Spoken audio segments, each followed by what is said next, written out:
Okay, it's recording.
Okay, so obviously since it was quite dark, it didn't really project very well.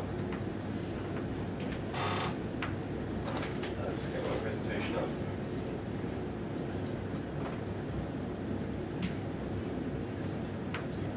So let's start talking about the presentation first, the experimentation, sorry.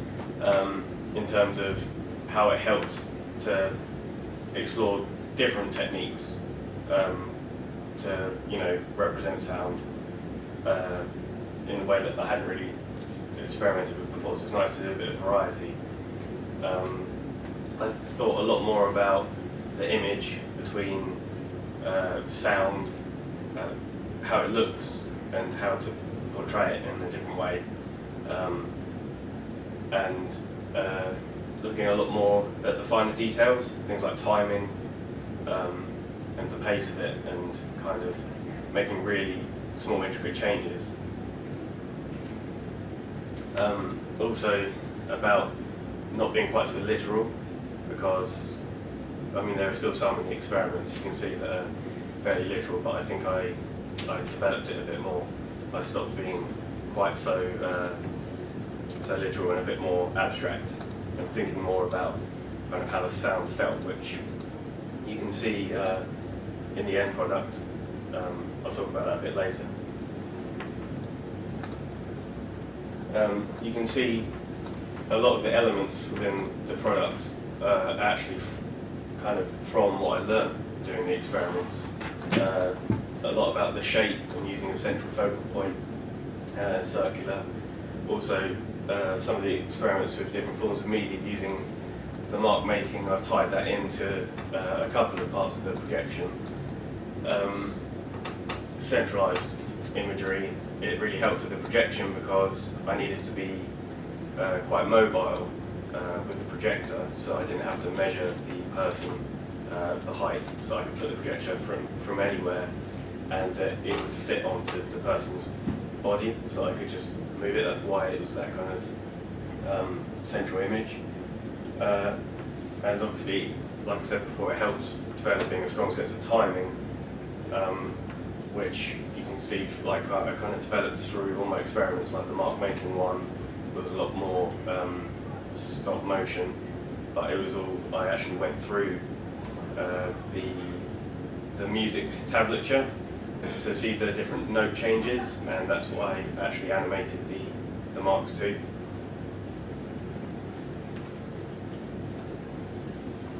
Looking at similar products, Electric Tears was actually a really big inspiration when it came to post-production, because it was made by a video jockey called Fader.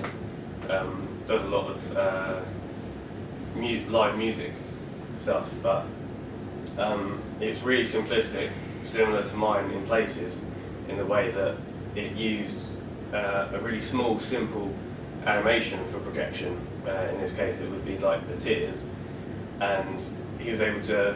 It could be manoeuvred, it could be placed around stuff. You saw it kind of dripping off plant pots, and it was kind of like mine in the way that I could essentially put it anywhere.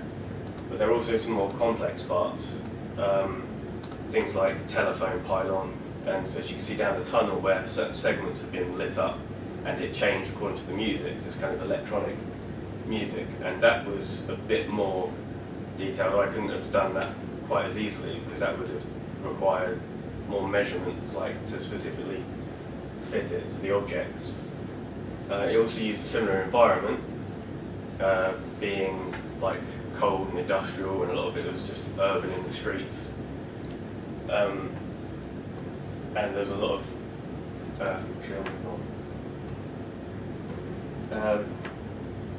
Fader uses an awareness of audience perception, which, I mean, when I looked into the definition of avant-garde, it's not just going against the norm, it's being aware that you're going against the norm, making it as a conscious decision. And just for this one shot, for about half a second, you actually see, from the shot before the tunnel, you actually see that there is a van and there's a crew, and they're actually the ones controlling the light. And I mean, you wouldn't, if you weren't paying attention, you wouldn't quite notice it. It's almost subconscious. But what he's doing is he's playing on the idea. He's kind of breaking that fourth wall where the audience realise it's being produced by someone, and rather than just becoming passively engaged video, it becomes a piece of art because people are aware that someone has created that, someone's there actually making it. And I'd actually considered doing this myself, because the bottom two shots there are actually from some of my rushes, where I had taken some footage of the projector in action. It's something I considered, but I didn't include in the end because I felt I hadn't included. It wasn't consistent enough. It would have sort of detracted. But it would have been nice to have had this kind of mindset during the pre-production stage, to have seen this kind of decision, because I think it's really clever in the way that it worked. The Point by Nature Graphique was more like an art exhibition, and it used mass projection to alter the surroundings, the environment, and I only used it slightly by projecting onto the wall in there, but I think I could have used the space a lot more, and the idea that projection as, you know, a method to create something abstract, there's a lot of potential for altering reality, because you're essentially putting one image onto another image. There's a lot of postmodernism there. You can play around with perception and meaning because you're essentially changing what's already there or adding to it. So moving on to the meaning from my product, I wanted to leave down to individual interpretation. For me personally, it was about just the relationship between music and emotion. More about the timing, the pace, and the colour, and playing on the realism, the fact that projection really looks, you can tell it's in the environment, and people can, if they don't know it's projection, would question how it looks so real, as it's a form of light. Using like a static subject to draw focus on the animation rather than the actual subject themselves, people almost forget that there's a person there, but they're still, obviously, subconsciously, they're still aware that it's a person, and that gives them the opportunity to make the kind of relationship between the sound, the image, and the person it's being projected onto.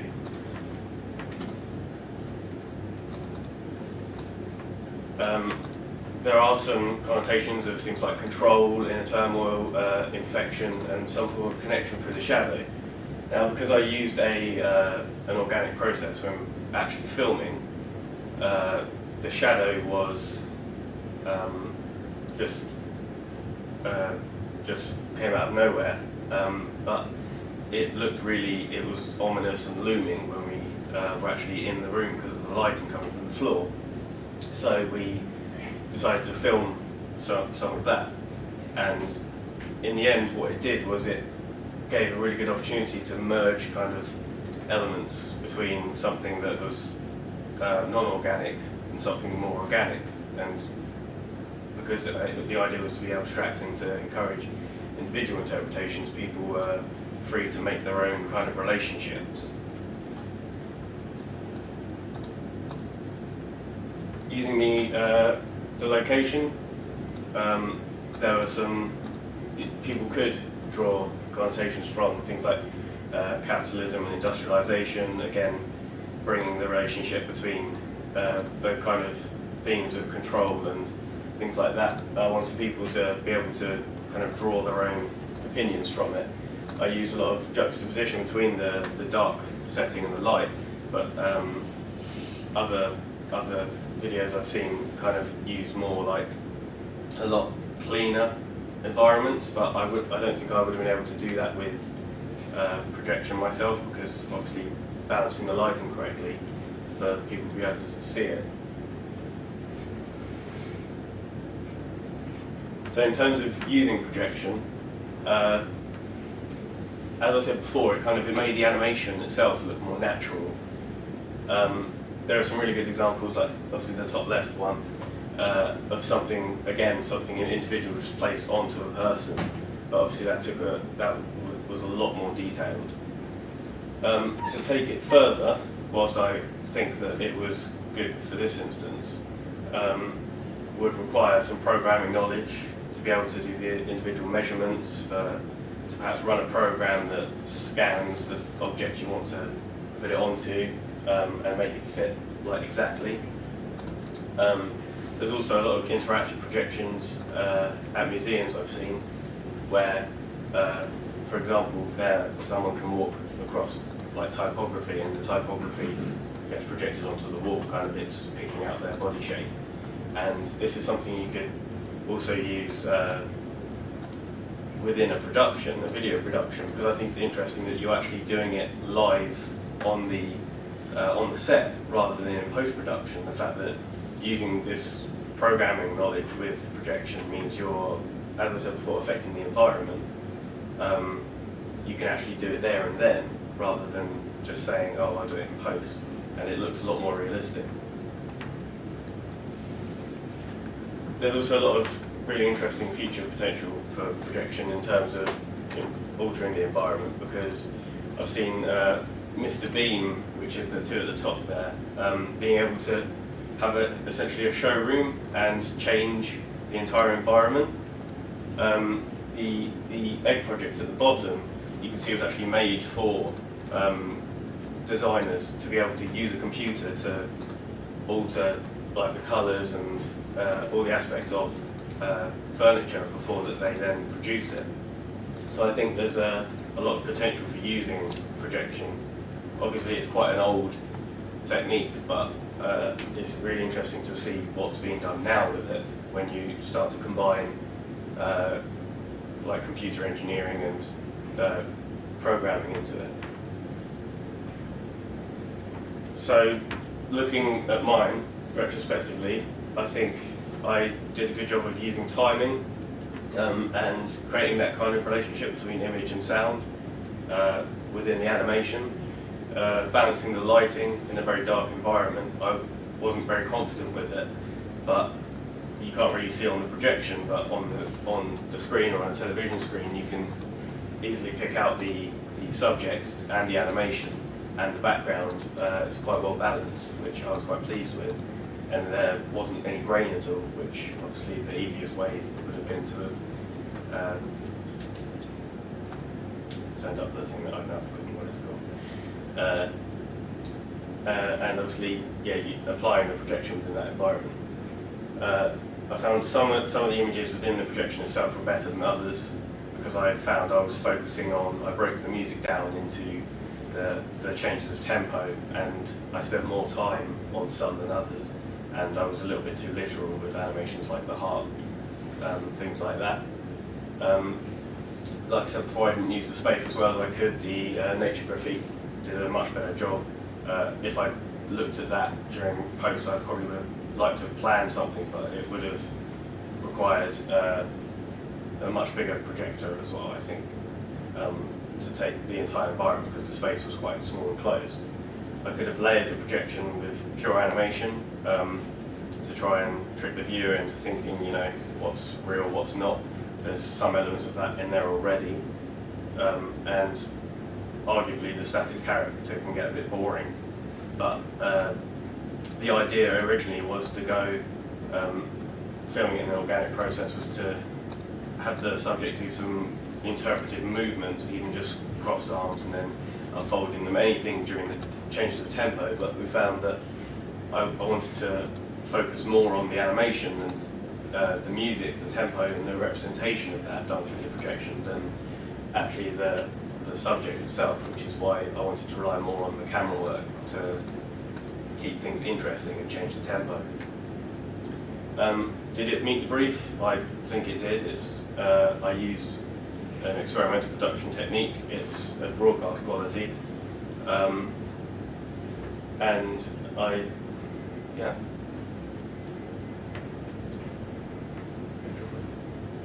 It's quite long. I know you can't read it, but you'll be able to read it in the notes. You get it.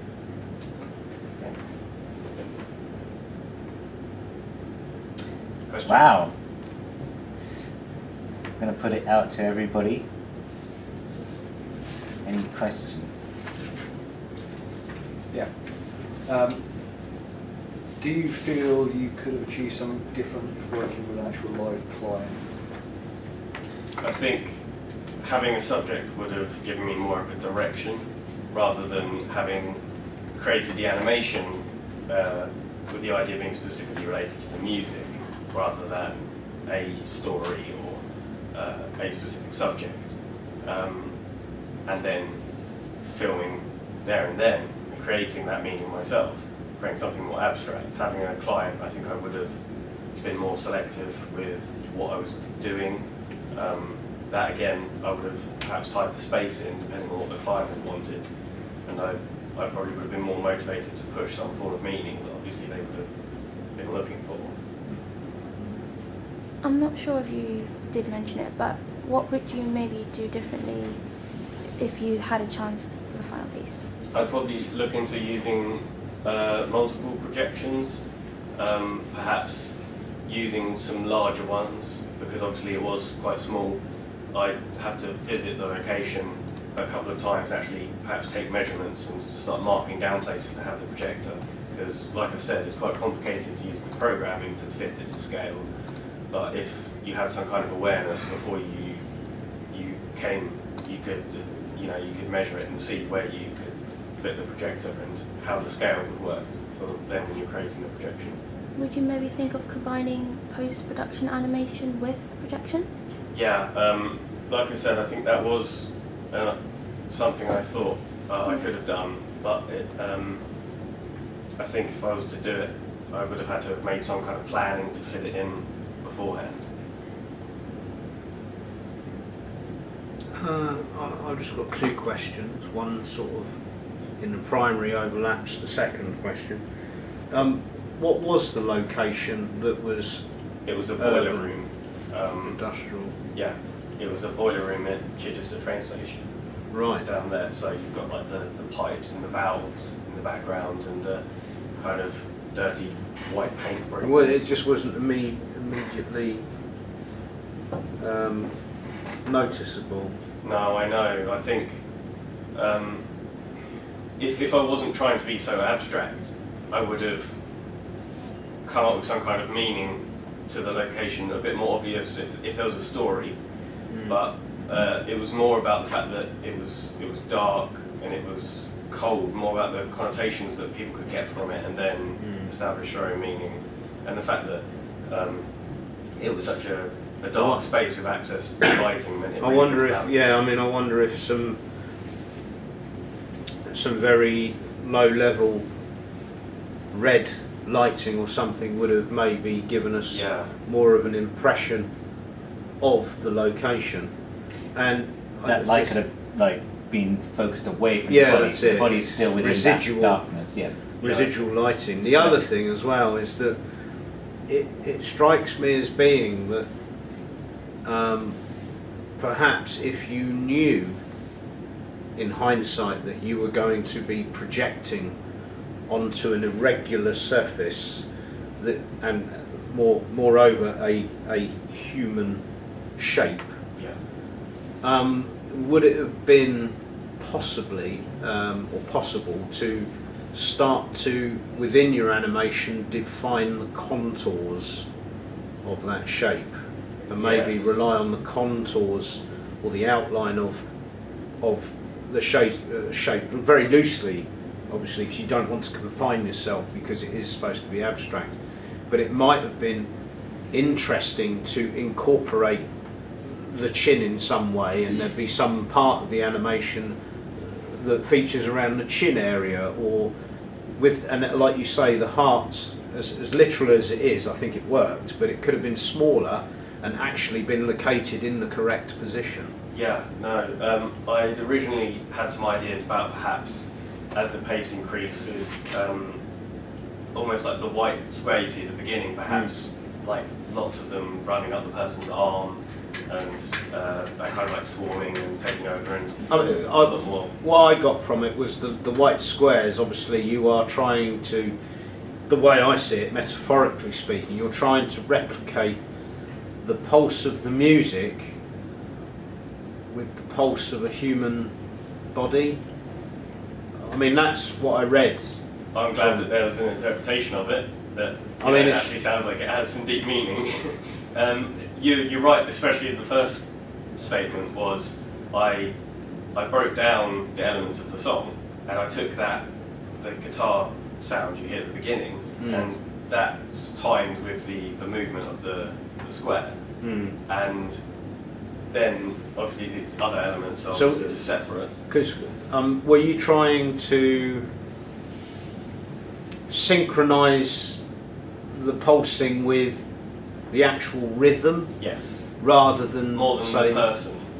more than the person? I Right. wanted okay. the audience to be aware that it was. So you are start solely thinking about it you're themselves. solely concentrating on the rhythm Yeah. in the music rather than, say, I don't know, the pitch or It was much more about the tempo yeah. and the change of pace and things like that. Careful, because rhythm and tempo are very different things. Okay. Yes, Okay. I think it's rhythm you're referring to, not tempo. Okay. Tempo, rhythm is specifically you're trying to get the animation to bounce along with the drum beat. Okay. I'm thinking more like tempo in terms of because it changes Tempo would be in Tempo's has pace. phases. Yes. Yeah, I did mean that as well, obviously, because there are. Oh, so There are you pace did. changes. You're right. Okay, You so can you usually did. tell from the change of the actual animation itself. Yeah, I did pick up on that, but I didn't know whether that was intentional. That's Yeah, yeah, that, like I said, that I broke during the pre-production process. I broke the animation down into sections. according And to how the template. how confined were you to the choice of soundtrack? The choice of soundtrack, I couldn't find my own artist. I had contacted someone, but they never got back to me in the end. So in the end, I purchased rights to my own music, but I wanted to pick something that specifically had no lyrics. I think you've misunderstood the question. How confined did you feel Using that. with what the music you felt allowed you to do? Before it becomes completely nonsensical, it's just image doing one thing and sound Okay. doing another. Um, I'd like you to try and Yeah. pin that down for me. Well, because obviously I selected the song myself. I selected it because I felt comfortable that I could see the changes in pace and rhythm. I could already kind of imagine it in my head. So I felt, consistently through the whole thing, as I had a strong sense of that. I didn't feel it was too difficult to at least capture like the rhythm. When it came to perhaps representing that with the images, trying to be a bit more abstract, sometimes it was a push, but from doing like the experiments and stuff, I think I managed it a lot better than I would have if I'd just been given the project and done it straight away. I think it would have been. So just very quick sum up then. Do you think that the thought process was more important when dealing with something like this rather than the end product itself? Yeah, I think, a lot of the experiments and them having similar aspects to the final thing itself, that was just an outcome of that thought process rather than me having that particular idea to begin with. So this was kind of the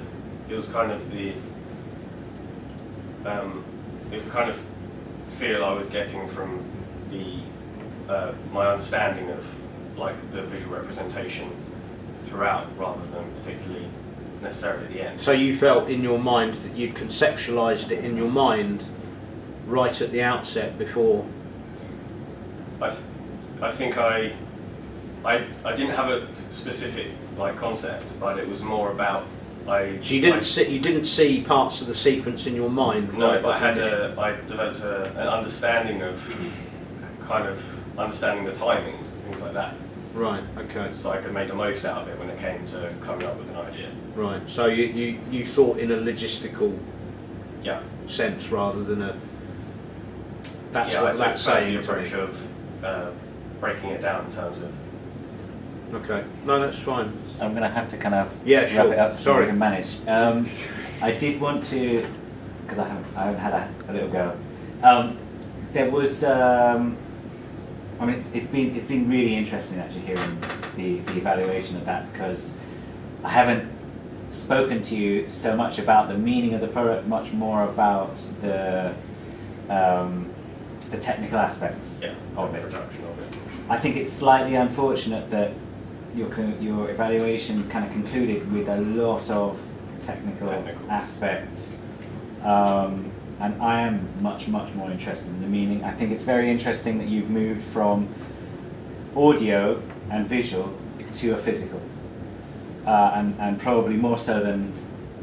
Oh no, I think there's other people that I think also explored that, and that's really interesting. It's like making it even harder for yourself almost, and from the mechanical to the body. Yeah. And I would have liked to have heard a little bit more about, or have a bit more contrast between this industrial space, which is relating to the mechanical music because it's very electronic, and then this physical body space, or a body thing that's being written on or externalizing a feeling through colour and through movement like that. I think there could have been more contrast between these things instead of trying to build it, like generate them all together. Yeah. It kind of feels like I didn't know what was happening to this body. Does it like it? Does it not like it? Or do we not care the fact that there's a body within this space? Is it just a surface? But then you are like bringing out the heart and the pulse and the rhythm. There's kind of spiritual connotations within that as well. Yeah. I think. You know, the idea of the hara within, you know, Chinese and Japanese kind of culture or history. So it's quite, you know, there was some more underlying things Yeah, I that think I've if I liked came to. back to it again, it's obviously having. It feels like used there's a that lot of for the first potential. time, yeah. I think I Very would take it interesting further. potential. Well, thank you very much. Yeah.